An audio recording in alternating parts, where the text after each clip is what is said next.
Good morning guys! Today is Pet Scan Day and today we'll be finding out if I am cancer free.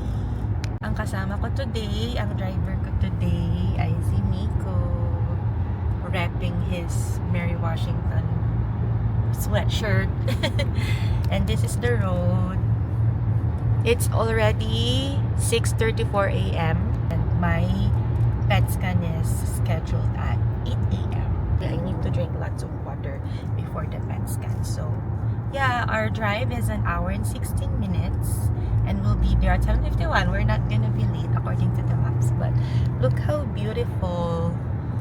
Look how beautiful the road is.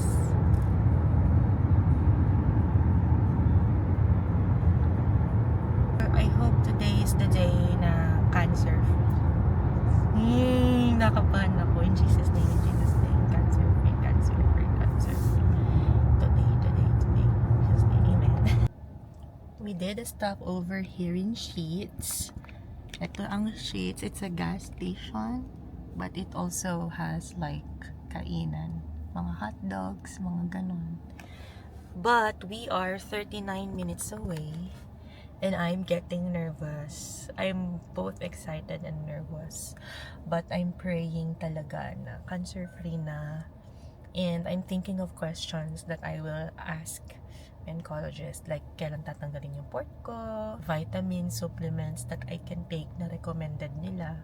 I'm declaring and I'm claiming na cancer-free na. And tas fasting ako, nagugutom ako sobra ngayon. Matagal yung PET scan, it's gonna be 2 hours din. For declaring this is the day that I will be cancer free, June 25, in Jesus' name, amen, amen. Okay, I'll update you when we get there.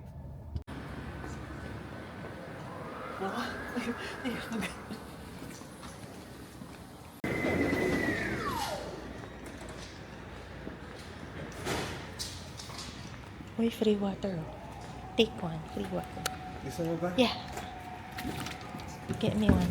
Ay, wala. No more. Check in tayo, check in. 35. They already put an IV on me earlier. Kinuha nila yung dugo ko to check my blood sugar and it was normal. So when you do PET scan, they put a tracer through an IV. Tapos, we'll wait an hour para kumalat yung tracer throughout my body. So, ito yung itsura ng room. Yan siya. There's a remote here for the TV. Yan yung TV. Tiny TV. Tapos, ayan. Yan ang mga bagay-bagay dito. Yan. Tapos, ito, nare-recline siya. Yan lang. I'll update you later again.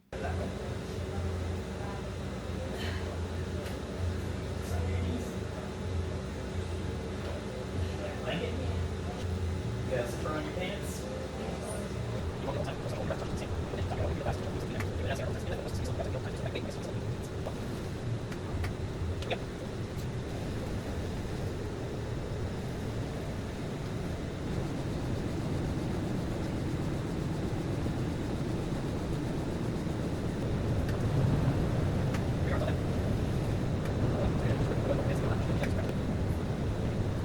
I just finished my PET scan and ngayon pupunta kami sa cafeteria to get some food kasi nga nag-fasting ako, so gutom ako. Yung cancer center nandito. Ito yung hospital. Andito yung cafeteria.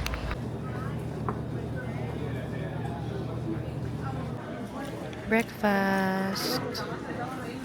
Sorry, dinner. And we have sushi. Yay.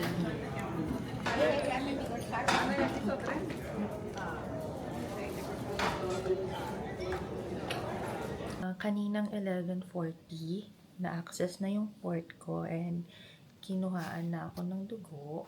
It was a bit painful, but ang nagkuha ng dugo ko is Pilipina today. So, it was nice. 12:15 na. Andito na ako sa office ng doktor. Hinihintay ko na lang siya. in the office.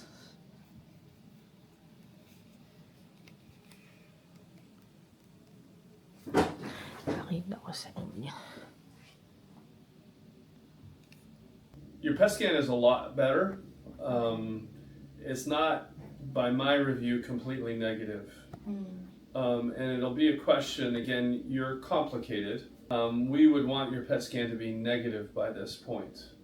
However, when people have infections, it can make their scans positive. It's going to be hard for me to know whether I'll show it to you, whether the residual abnormality is still from your Hodgkin's or still a consequence of your tuberculosis. Tapos na ang appointment. They did my blood work. I got my appointment done and they did an EKG. I'll update you later kung anong sabi ng doktor. But for now, we stopped at the gas station at Wawa and I got my chicken wrap. Barbecue chicken wrap.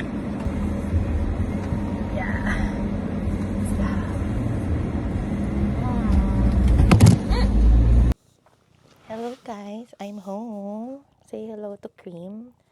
This is Cream. Oh.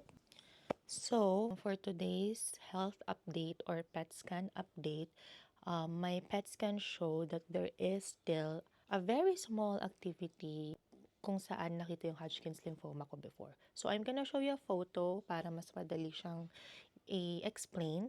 Here's the photo. My PET scan from last year, which is October 2025. Wala pang chemo. And then the other one is today's PET scan result. So as you can see, yung nakabilog dito, that's the Hodgkin's lymphoma. It's the mass.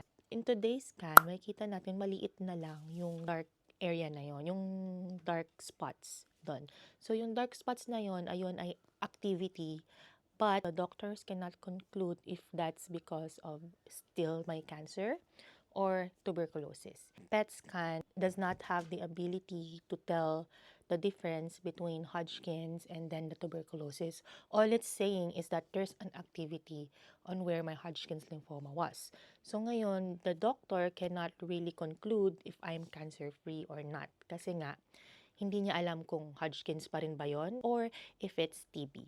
So, there's two solutions that he offered. The first one is a biopsy. If I want to do a biopsy, kailangang operahan ako. It's gonna be a major operation. There's another way that we can do that's not really major, is that we wait for my TB treatment. I've been doing TB treatment for 3 months already, and I have 3 more months. And so what my oncologist is suggesting is that I continue my tuberculosis treatment, and after 2 months, I do another PET scan.